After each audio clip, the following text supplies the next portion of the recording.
রাজ্যের বিজেপির সভাপতি তথা বিজেপির সাংসদ সুকান্ত মজুমদার জানিয়েছেন, আধার কার্ড ডিঅ্যাক্টিভেট হচ্ছে না। যে সমস্ত এলাকায় আধার কার্ডের চিঠি পৌঁছেছে, কর্মীদের নির্দেশ দিয়েছেন সেই সমস্ত এলাকায় গিয়ে তাদেরকে আশ্বস্ত করার জন্য, তারা যেন ভয় না পান যে তাদের আধার কার্ড ডিঅ্যাক্টিভেট হচ্ছে না। এই নির্দেশ পাওয়ার পরই নদিয়ার কৃষ্ণগঞ্জের সীমান্তবর্তী বাবলাবল নিধিরপোতা এলাকায় স্থানীয় কৃষ্ণগঞ্জ গ্রাম পঞ্চায়েতের বিজেপির পঞ্চায়েত সদস্য পরিতোষ বিশ্বাস গ্রামে গিয়ে যাদের আধার কার্ড ডিঅ্যাক্টিভেট হয়েছে তাদের সাথে কথা বললেন, গ্রামবাসীদের আশ্বস্ত করলেন, বললেন ভয়ের কোনো কারণ নেই, কারো আধার কার্ড বাতিল হবে না। গ্রাম পঞ্চায়েতের সদস্যের কথায় খুশি গ্রামবাসীরা।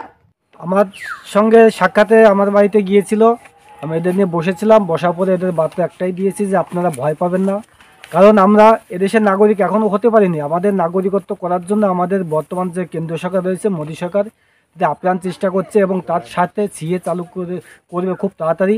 এবং সিএটা চালু হলে আমরা সকলেই যারা অত্যাচারিত হিন্দুরা বাংলাদেশ থেকে এখানে এসছে প্রত্যেকে আমরা নাগরিকত্ব পাবো এবং সেটা আমাদের কেন্দ্রীয় সরকার নাগরিকত্ব দেবে।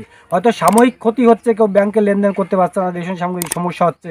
আমি চাইবো কেন্দ্রীয় সরকারের কাছে আমার পক্ষ থেকে অনুরোধ, কারণ আমি একজন জনপ্রতিনিধি হিসাবে বলতে চাই যে যত তাড়াতাড়ি সম্ভব যাতে এই সমস্যাটা সমাধান হয় সেই ব্যবস্থাটা অতি সত্ত্বর করুন।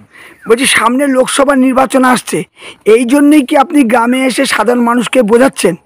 না, এটা লোকসভা নির্বাচন বলে নয়, আমি সবসময় সাধারণ মানুষের পাশে থাকি এবং 18 সাল থেকেই আমি এখানে জনপ্রতিনিধি।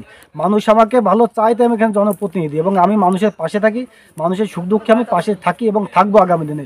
দলমত নির্বিশেষে সবার সঙ্গে আমি আসি এবং থাকবো আগামী দিনে। আপনার নাম? আমার নাম পরিতোষ বিশ্বাস, আমি কৃষ্ণগঞ্জ পঞ্চায়েতের পঞ্চায়েত সদস্য এবং ভারতীয় জনতা পার্টির কৃষ্ণগঞ্জ ব্লকের ব্লক কনভেনর। যদি এখনও আমাদের খবরের দর্পণ চ্যানেলটি সাবস্ক্রাইব না করে থাকেন তাহলে এখনই সাবস্ক্রাইব করুন, সঙ্গে বেল বাটনটি ক্লিক করুন আর পেয়ে যান সব খবরের দ্রুত ভিডিও আপডেট।